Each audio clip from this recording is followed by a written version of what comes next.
Welcome, Rotarians and guests. So glad you're here today.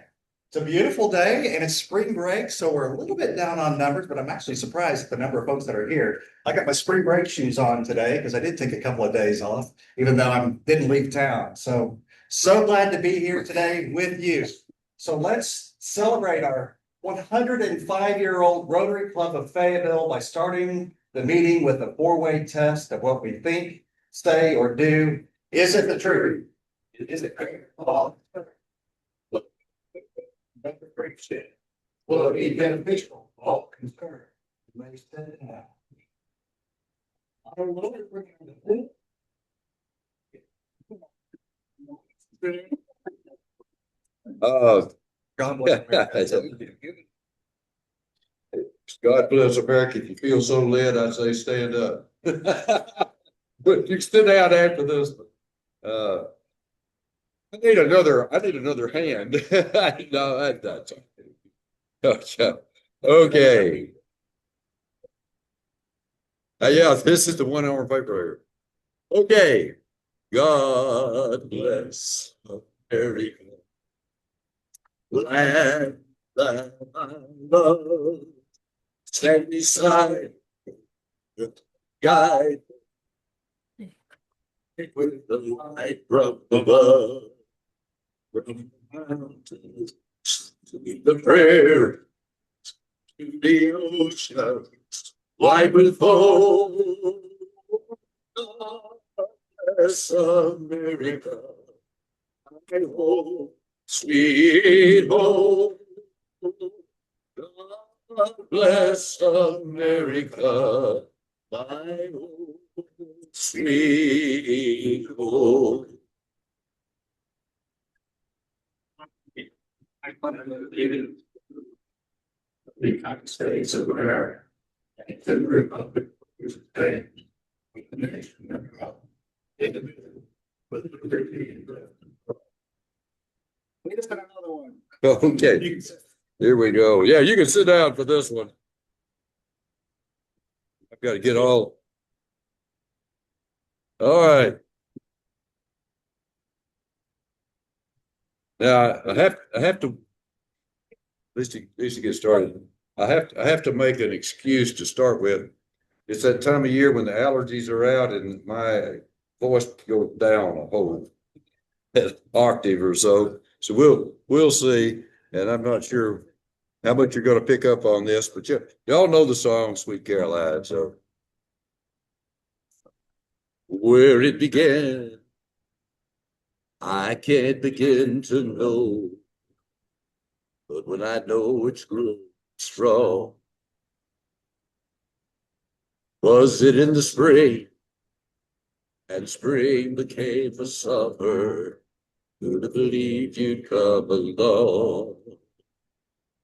Hands, touching hands, reaching out, touching me, touching you, sweet Caroline.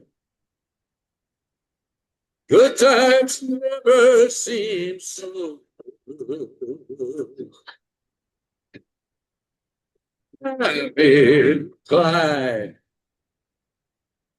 to believe they never would, but now I look at the night and it don't seem so lonely here. You fill it up with only two.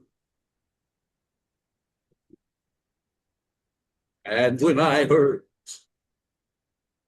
everything runs off my shoulder. I hurt you. War, touching war, reaching out, touching me, touching you, sweet Caroline. Good times never seem so good. I'm inclined Who believed they never would.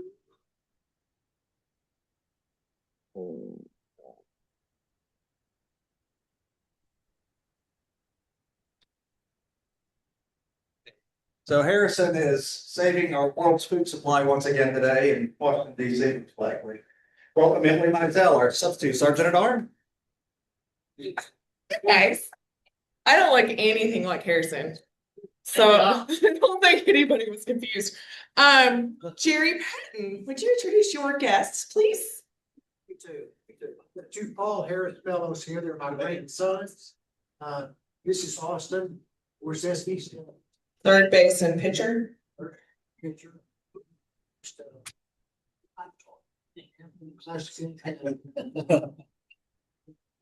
He's a great kid, super smart, all that stuff. You all knew that. Yeah. Grandson is Mathis Worcester. Shortstop and pitcher. He's also a flag football quarterback. Right on, right on. And not braggadocious, because I didn't know that.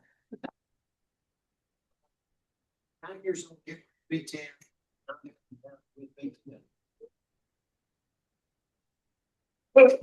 Emily Holmes has a guest. He's another attorney with the Bogart Small and Jewel. He's a criminal defense attorney, and in his spare time, he's also a magician. Program content. I was gonna say, who's our president? President. You got a new program. Warren, there you are. You got a guest. I do. I brought back Dr. Steve Wood, and his application is with Jimmy to become a public. Lane Kreider from Northside is visiting. Y'all say hey to Lane. And Tim Hudson right here in front of me. If y'all say hi to Tim Hudson, Springdale. I guess I'll do a prayer. Real quick, I don't have any jokes. Just go Hogs. Although jokes on me, because if Hogs win, my bracket is toast. I know, boo, I know. I know. Okay. If y'all will please pray in your faith tradition as I pray. Lord, thank you for bringing us all together for lunch today and for continuing to move our Rotary Club forward and providing service above self and just blessing us as we move through our community and provide support and service for all those that need them. In your name we pray, amen. Thank you, Emily. All right. Oh, yeah. Hey, I'm loving this moment. Come on up here, Ron. Give us some club history.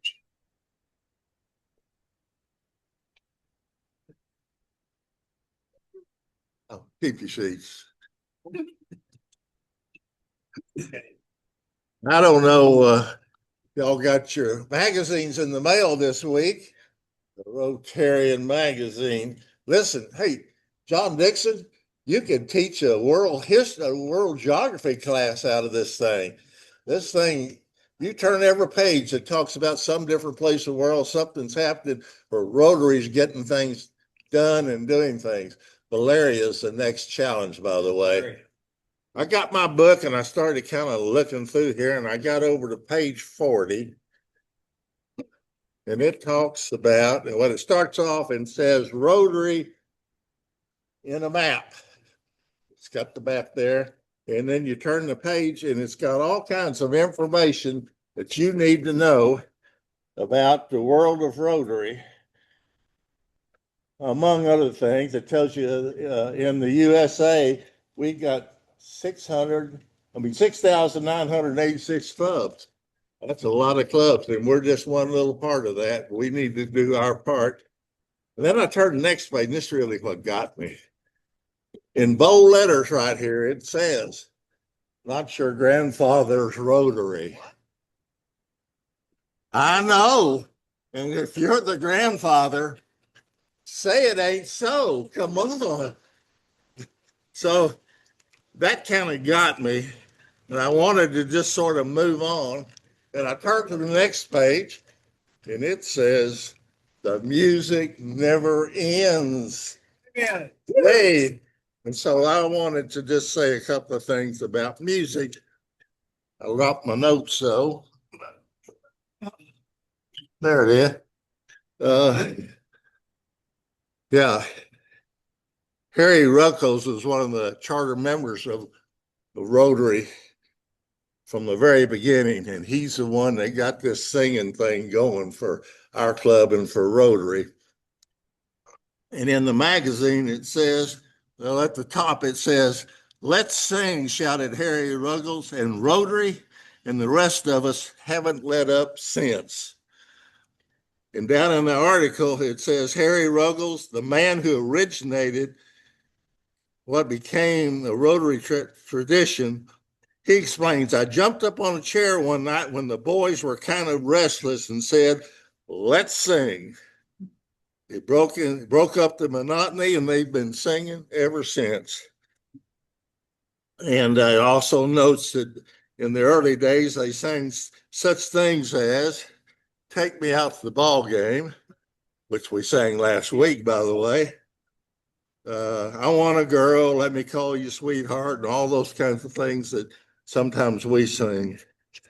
There was some debate back in the 50s, though, about whether or not there ought to be singing in Rotary Club.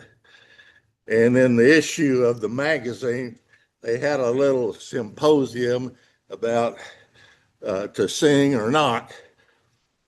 Members from 13 countries expressed a variety of opinions. Some call singing juvenile and not in keeping with the dignity of a worldwide body of business professionals. Others emphasize the variety and zest and sense of togetherness.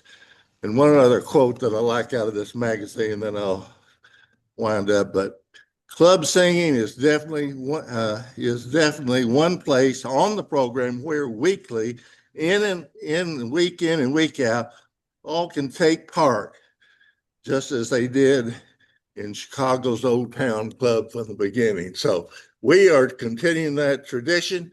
Just a couple of, I like to throw names out, and since I'm supposed to be doing history, Henry Tovey was one of the charter members of this club 105 years ago.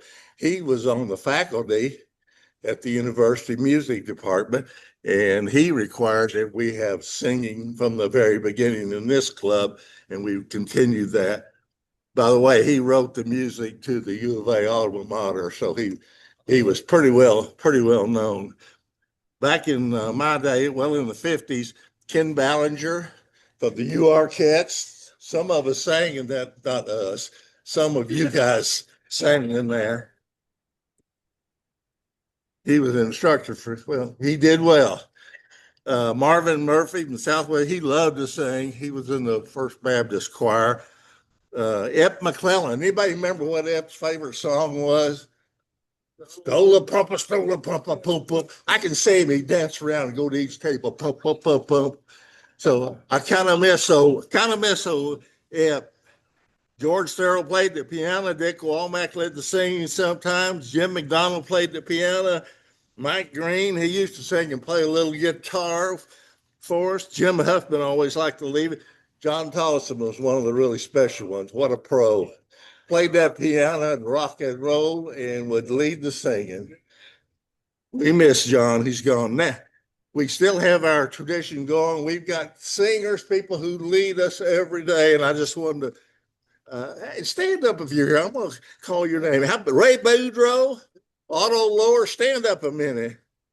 John Harold is here when he's here. Bill Burrow, Larry Long, Harrison Pittman. And where's the Queen? Where's Chatty? No, the Queen. Well, we need to recognize anyway. Give these guys a big time.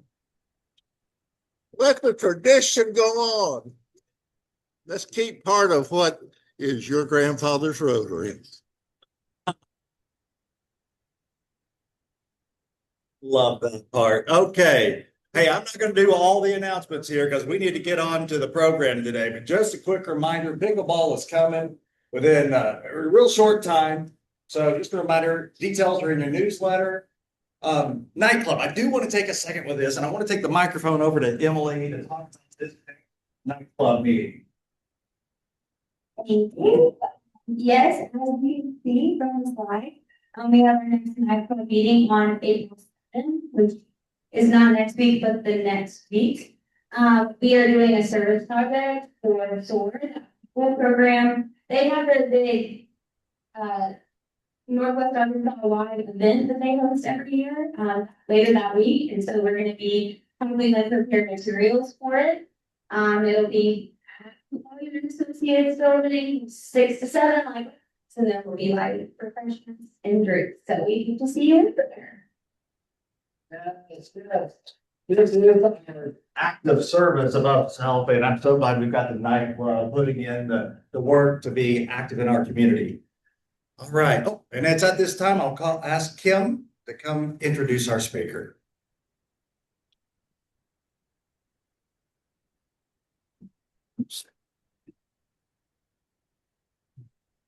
All right, thank you, David.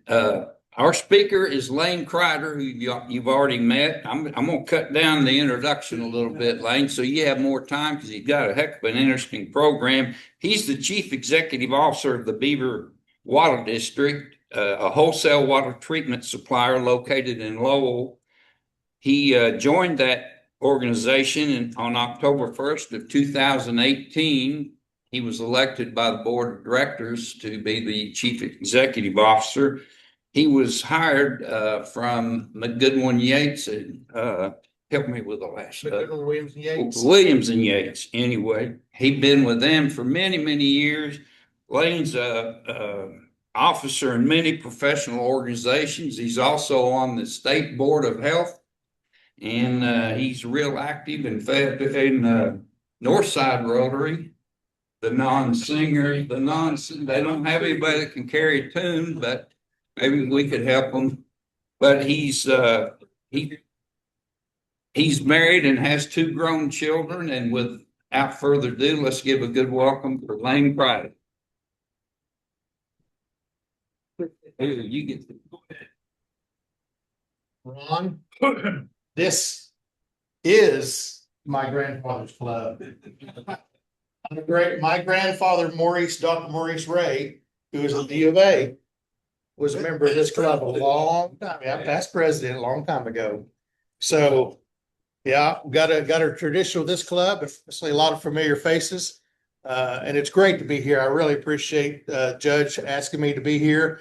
And there's so much for me to talk about. I want to get into a little bit of the history of the district for those of y'all who might not have heard that or who aren't aware of the history of the development of Beaver Lake and the Beaver Water District. My predecessor told me, boy, you got to keep beating the drum. If we're going to have another 500,000 folks move into this area, and they're all going to take for granted that we've got this unlimited supply of clean, safe drinking water.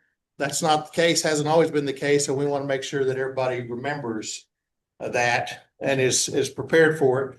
The other thing I'll say is this is going to be very difficult for me because I talk with my hands. One hand I have a microphone, and the other hand I have the controller. So we'll see how this goes, but it might be a little convoluted. Get started for you. All right, you'll gesture for me. Yeah, I appreciate that. You're a giver. Yeah.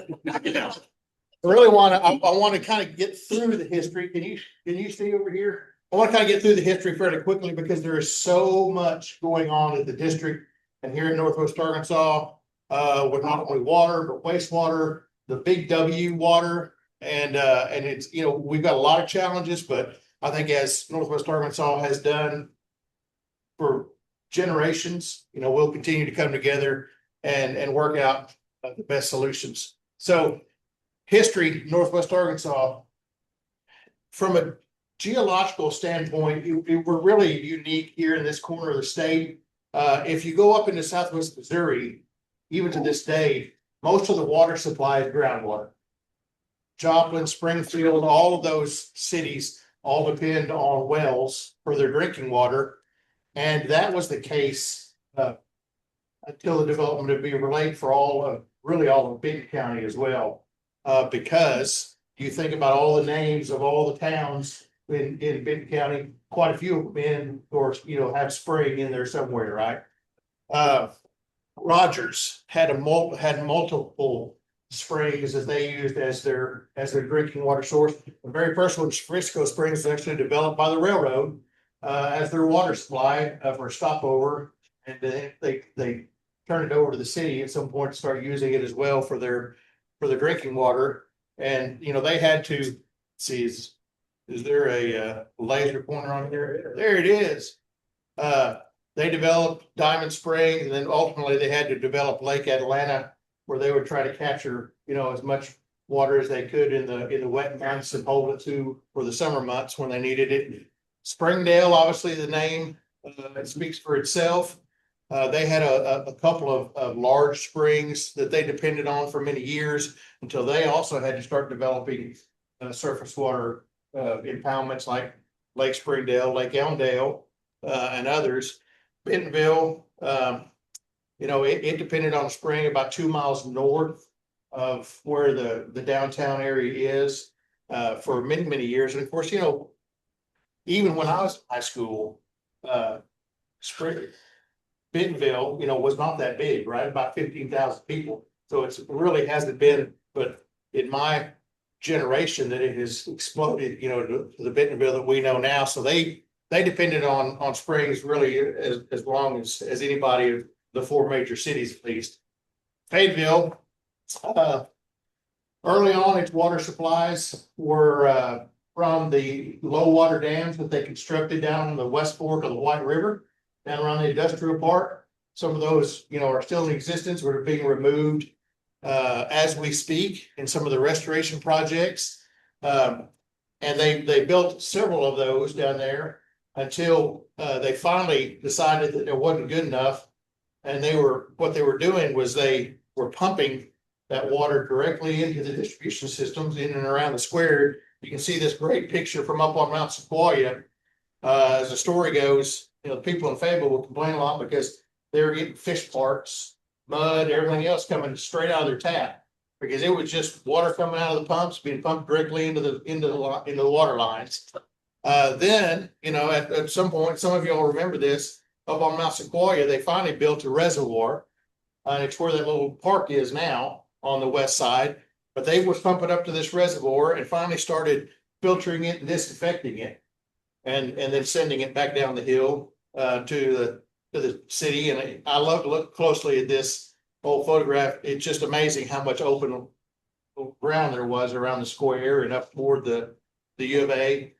But finally, you know, again, in the summer months, that river would start to dry up.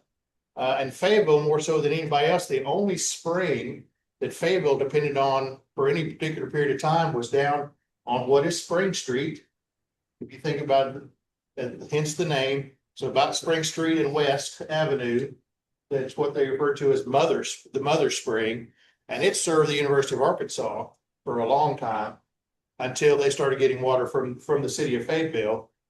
But pretty quickly, Fayetteville had to move to getting lakes out of the river, because the transition in from a geological standpoint, all those springs, all that groundwater had daylighted out somewhere in Benton County. So there were very few active, you know, big springs in Washington County at the time. So they developed, the city of Fayetteville ultimately developed Lake Wilson, which is out there east of the municipal airport. Then they had to develop Lake Sequoia and Lake Fayetteville, all of which they would use over the period of time until the district was developed and the lake was filling, and they tied to Beaver Water District.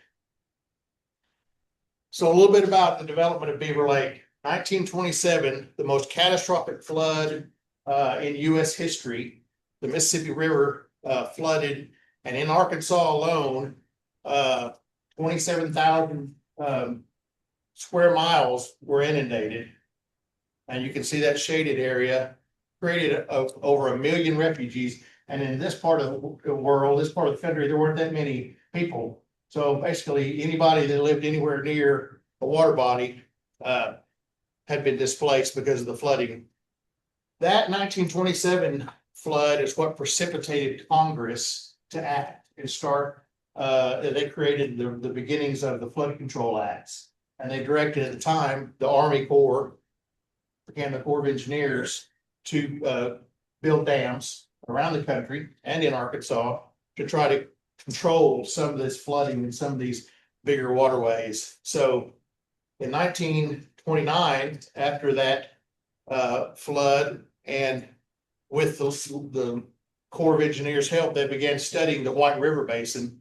And if y'all who don't know your local geography, you know, the White River starts south of Fayetteville up in the Boston Mountains in three different tributaries, collects here, goes into Beaver Lake, runs north up into Missouri. People think, well, south is downhill. Well, necessarily.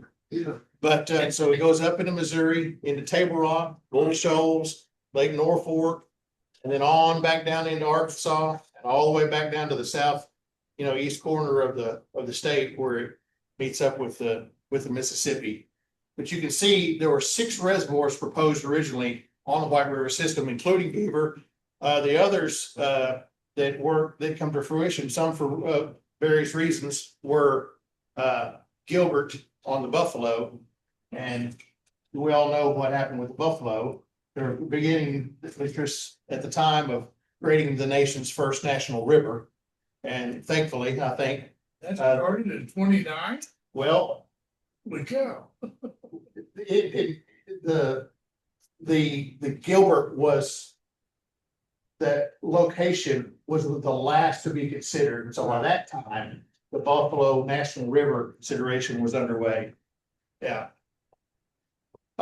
So on throughout history, FDR continues to sign more flood control acts. The 1940s Beaver Dam Association, a bunch of businessmen got together and decided, we are tired of running out of water in the summer.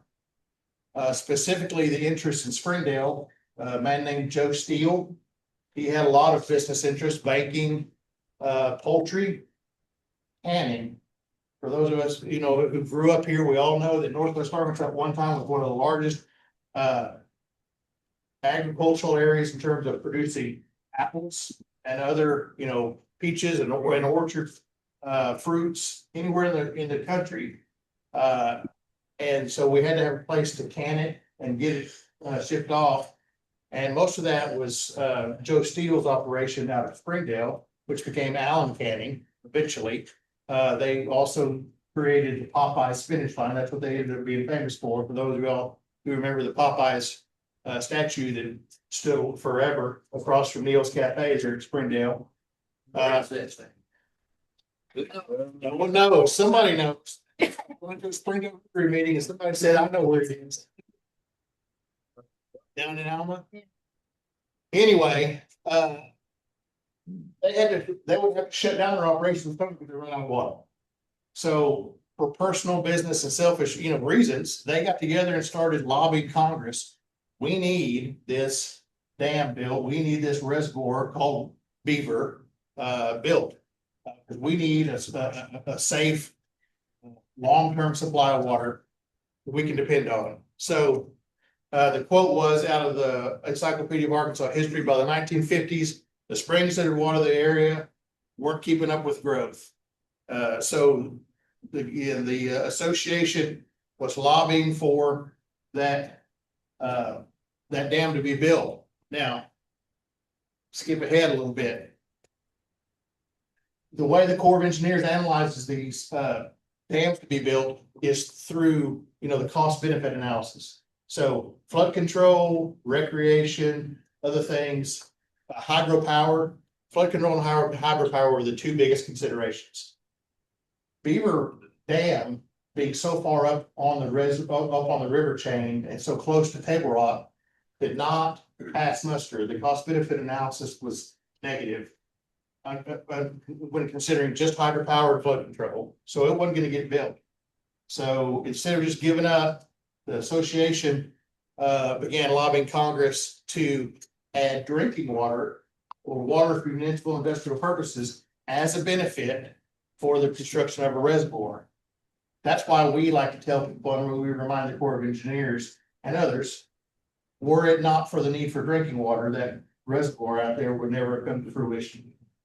But they finally did pass that in 1956. All of a sudden, the cost benefit analysis was positive. Corps of Engineers approved the construction of the dam. And then in 1957, in preparation for that reservoir to be constructed and finished, one of the caveats in the Water Supply Act is that there had to be a third party, there had to be a separate entity that contracted for the supply of water in a reservoir. City of Fayetteville, City of Springdale, nobody could go directly to the Corps and say, I need water out of this reservoir. So state of Arkansas said, we're going to create these regional water districts, Beaver Water District being the first one in the state.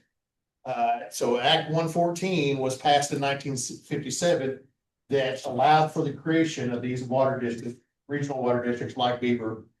And so the original board of directors you can see there, and Mr. Steele himself being appointed to this by Judge Maupin Cummins from out of Fayetteville here. He accepted the petitions for the creation of the district. He appointed the first board of directors. We have 3 directors from Benton County and 3 directors from Washington County. We still have those same numbers today. Those are elected officials. So the first board of directors there were appointed by the judge. So we immediately began preparations to begin offering water. We were negotiating with the Corps of Engineers for that contract, for that supply of water. But the interesting part is they were building the dam at the same time we were building our intake structure and our pipelines and our plants. So the first intake structure was built in the dry on the bluff line. You can see here, and for scale, you can see, that concrete truck, ready mix truck up there. But down on the bottom of this bluff, 100 or so feet down, you can actually see the original river bed. This is before the dam ever started or the lake ever started filling. And then here's a different perspective from up on top, the original intake and that river as it came around that bluff line. So we were ready to take water, but we just so happened to be in a drought by the time that the dam finished. So it took about 6 years for the lake to actually get up to full pool. So that water supply we negotiated. Hydropower and drinking water, they take up basically have rights to the volume in the lake, the portion of the lake we call the conservation pool. So if you think about the lake in a cake in layers, the top level is the flood pool. That's what the Corps of Engineers hold sacred and they operate within. So we have some major rainfalls. That's the portion where the lake goes up and down quite dramatically. From the bottom of the flood pool down to the inactive pool down to the very bottom is designed to ultimately fill in with sediment. So it's not really designed for any use. It's there, but it's also, it's deep. The water quality doesn't get any sunlight, low DO, water quality is not very good. So everything really comes out of the conservation pool. And that's where we have our storage space. So our storage space is calculated in acre feet. So the amount of water, which is about 86,000 some odd gallons, would be a foot deep or an acre in area. We had 2 different tranches. We contracted for the initial 31,000 acre feet early on.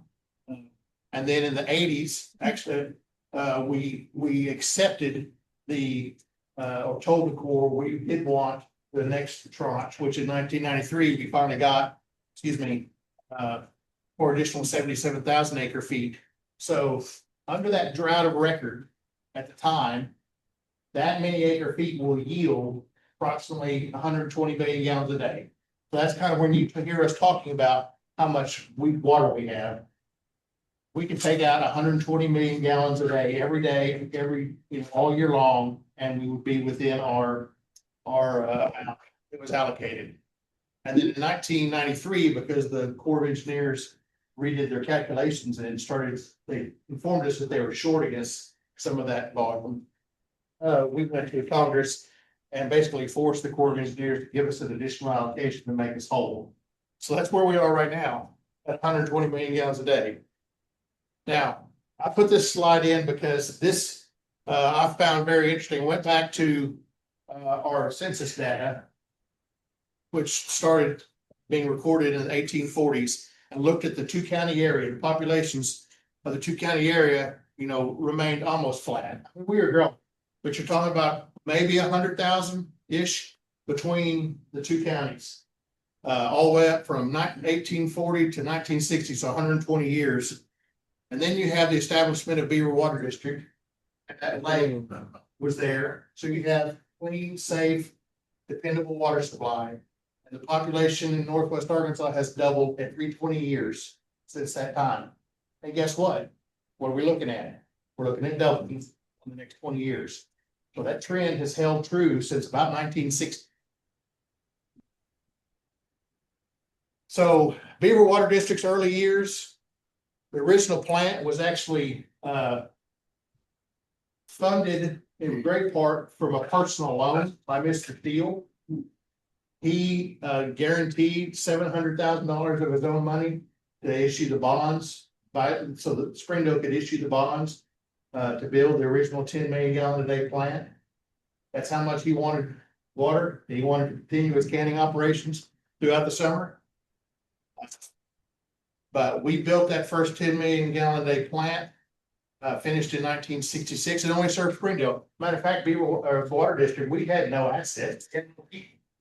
With Springdale, we were in existence. We held the contract with the Corps, but Springdale ran that plant for several years. But 4 years later, Beaver Water District assumed operation of that original plant. From that time on, we've been building and growing. It hadn't slowed down. So Springdale was tied on. Then in 1971, you see Rogers and Bentonville tied on. They actually shared a common transmission line for years and years. Until really the last, just about 15 years ago, Bentonville built their own. But luckily for Bentonville, last year, if you all remember right, that their transmission line got hit by a contractor without a service. So it worked for that old connection with Rogers. Bentonville would be completely out of water for several weeks. Yeah, it could have been catastrophic. But you see that quickly we expanded immediately from 10 million gallons a day up to 25 million gallons a day or more. And then 1972, Fayetteville built its line from here and actually built two. They have two transmission lines, a 48 and a 36. They run right up the middle of Springdale, basically follows 265 and ties to our plant. And then in 1978, so essentially in 12 years, we had expanded that original plant 10 million to 50 million. And that was the capacity we had for quite a number of years. Then in 1993, the next expansion happened and it was a 40 million gallon a day plant. It was added. And then in 2006, we added another 60. So all of a sudden, we had the processing capacity to meet our allocation or exceed our allocation. So we had 140 million gallons of treatment capacity, which is what we have right now, other than the fact that we're getting ready to build a 80 million gallon a day plant. So on our footprint, we'll have 220 million gallons a day of treatment capacity. In that early 2000 construction, we also built a second intake structure. If anybody all are fishermen or been out of the lake, you've probably seen those. This one is just north of the original one. It was built differently because the bluff line dropped off to a more shallow slope there. But you can see even in this picture, the lake level was down quite a bit, and you can see two of our top intake gates are exposed in that picture. We have multiple levels of intake opportunities from the highest elevation available to us, outside of the flood pool, all the way down almost to the original river level at the very bottom. But when we built that second intake structure, we added 70 million gallons of pumping capacity. So we had and have since 2006 the ability to pump about 220 million gallons a day from the lake up to the plants. Now, we recently did some updates, master plan, population projections. You guys know all about this, so I'm not gonna necessarily go through this. We're growing dramatically for an area the size that we are. Uh, It's our job, it's our responsibility, make sure that we keep up with that. And make sure everybody here, when they turn on their coffee pot in the morning, take a shower, or flush the toilet, that they've got water. So we can't afford to get behind the 8 ball. So we are always, every year, we're reanalyzing our demand curves. Skip over that one just because, I'll talk this. Our max day was 2 summers ago. It was hot and dry in August, and we hit 104.5 million gallons sold in one day for our 4 customer cities.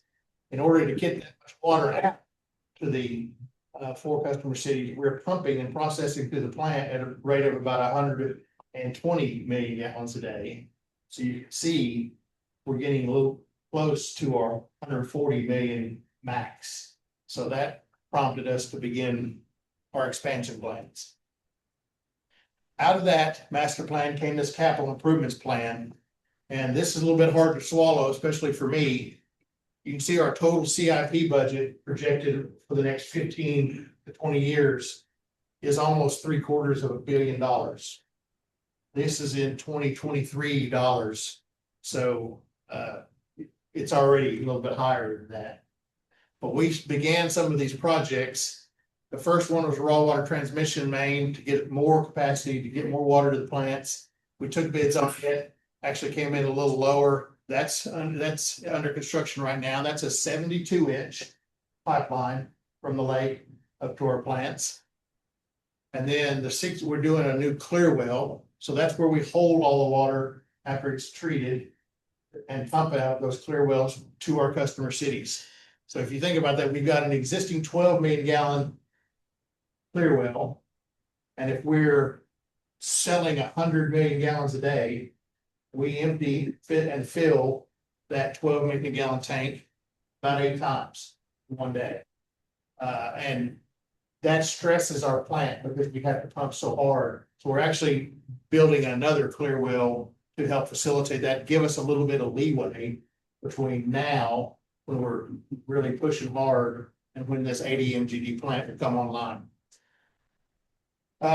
Western Corridor Pipeline and Pump Station, that project's been underway for a while. You guys have probably seen that 60-inch pipe strung out from our plant all the way out to Highway 112, where we're building a new pump station, a new location for our 4 customer cities to come to with their transmission lines. Not only for added capacity, or not capacity for us, for pumping capacity, or not treatment capacity, but redundancy for them. So if a big field line gets hit, they have a secondary backup line. All 4 are planning to bring new pipelines to this new pump station. So that project's been under construction. We'll talk about it in just a second. And we just opened proposals for this new 80 MGD plant and accepted a proposal, and it's hard to swallow again, but it was actually a pretty good price of a little over $300 million to build this new plant. So these are our current active projects. You can see I talked about most of them. One of them I'll show you is a solar facility just brought online, or bringing online, a 5 megawatt solar farm. It'll help offset some of our power costs. You can imagine the amount of energy it takes to pump that much water. Our monthly electric bill is about $425,000. So yeah, make you feel a little bit better about your own electric bill. All right, some pictures. I talked about the Western Corridor project. It's again a new pipeline from the plant over to Highway 112. You can see how that pipe gets strung out through there, 60-inch pipe, welded steel, 50-foot joints. And it's well underway. We had to cross under I-49 right in front of JB Hunt, which is right here. You can see this truck on the interstate. We're pushing 2 72-inch tunnels under the interstate now. And we'll fill one of those and use it immediately with a 60-inch pipe that'll go inside of it. A couple pictures of that. It's interesting. Here's the cutting head on that 72-inch tunnel boring machine. And this is where they insert that boring machine against the rock wall and start pushing underneath. And some poor guy's job to sit inside that tunnel boring machine every single day while it sits there and pines on that rock and slowly chews it up and spits it out a conveyor belt at the end of the pipe and then retrieves it. I wouldn't want that job. New Western Corridor Pump Station, just wanted to show you this. This was a rendering that our engineer did, and this is what it looks like today. So right out there by Willis Shaw, we wanted to mimic, a local barn or whatever, and then the same color schematics or themes as the elementary school. So that is basically finished and waiting for the pipelines from the cities to get there. Here's that 16 million gallon a day clear well I was talking about. You can see right over here, that's our existing clear well. Looks like a couple of football fields of concrete laying there flat, but underneath, just like this one, will look like this. That crane right there is about 225 feet tall. It was a 200-ton crane that was purchased by a contractor directly from Europe and brought over for this project. I didn't like paying the tariff on that, but I negotiated on that with them a little bit. All these clear wells are not elevated tanks. These are buried, that's right, these are buried tanks. It's more reasonable and cost effective to build them that way instead of above ground. No, you have one that is just frozen on. Well, it's actually running by gravity through the plant. Put it to those, and then we pump. There's no pumps on top of this clear well yet, but you can see all that row of pumps over there on the existing clear well. Those are the pumps that pump directly to our customers. So here's a couple of plant tie-ins. I want to show you the scale of some of these pipes. That's a 72-inch pipe that's being connected to our existing plant. This is our guys looking at a pilot hole that was drilled inside of our existing clear well. So on the other side of this concrete wall is your water. Okay, it's been treated, it's ready to go. So in order to work on this construction, we had to be a little bit careful. We had to do some work on the inside of that clear well to make sure that wall was sound and we didn't compromise it. So we had to actually put divers in. The equipment be all disinfected and make 3 different trips in there to prepare for this connection. So I've talked about our 72-inch raw water pipeline, our intake improvements. In order to pump 220 million gallons a day, we have to have some big pumps. We've got slots for 5 more at our existing intake. And these are all 1,000 horsepower motors. And the new pumps that will be added are all now 1,250 horsepower pumps. So that stands about 12 feet tall from down here where it connects at the deck all the way to the top of the motor. But that's going to ensure that we can actually utilize all the processing capacity we have at the plant. And then finally, our plant, we just took bids. Again, we accepted a proposal from Crossland Heavy Contractors to build it. It's going to take 4.5 years to build. And again, a cost of a little over $300 million. It's named for Richard Starr. I don't know if any of you remember Mr. Starr. He was the original engineer manager for the district, worked for the district for 30 years. And I know we're out of time, so I don't know. I thought I skipped over that, but here is a picture of our solar facility. Again, it's ready. It's actually generating electricity right now, but it will come hopefully full power as soon as Carroll Electric signs off on it. And then John Lewis, member of this club, great member of the Fayetteville community, along with several other board members that we've had the benefit of having from Fayetteville, made this quote, and we've got it on our wall in our education center. And this is what we do every day. A lot of our team does nothing other than work out in the watershed, make sure our source water is being protected. And we have an education team, that's going around to the schools and working with our children so they understand water conservation measures, why we need to protect this great resource. All right. See it. Any questions quickly? Sorry. Go ahead. I would say I think you did a great job. Yeah. Well, thank you. I appreciate that. Sir. We have a 10-year drought. We got the water to survive that. Yeah, so we do, but I'll tell you really quickly. I talked about that conservation pool. And the calculation is based on, again, a drought. So how much water could the lake yield, given all the inputs, water going into it every day? In the drought of record. Right now, the conservation pool would yield about 500 million gallons a day safely. Now, and you'll probably hear more about this, we're asking for a reallocation of some of that conservation pool to go toward drinking water. The only place that's gonna come from is from hydropower. And they're gonna fight like hell. Keep what they've got. Difference is, our max day for drinking water at 100+ million gallons a day.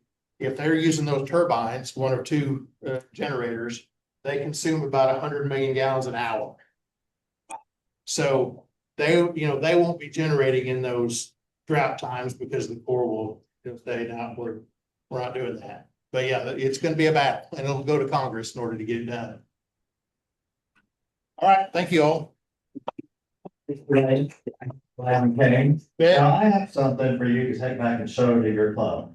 Running razor. Bet you can do this at the office. Orientate you Razorback on Rotary, talking the call for short. Thank you. Thank you so much for coming. Appreciate it. Thank you, Brandon.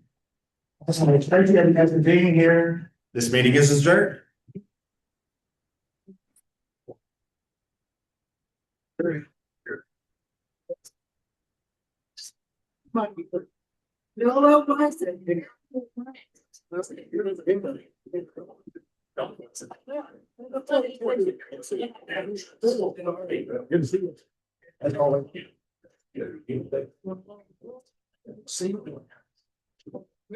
Yeah, my wings get better. Sure. Yeah. Oh.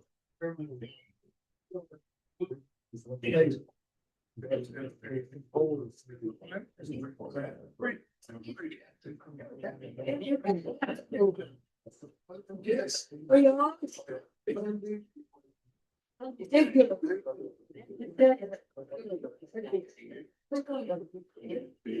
know, one of the things I were, I see doing is.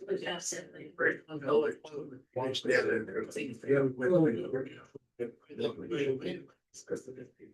85% of that 40. Yes.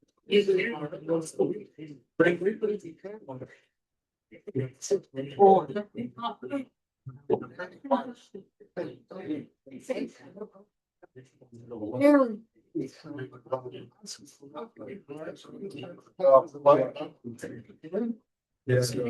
I see the home. What? Hear me. But.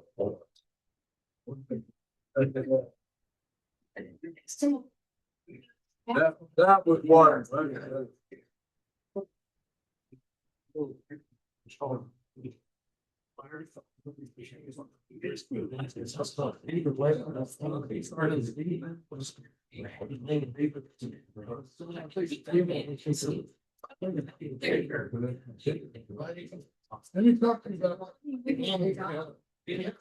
And he's just divided.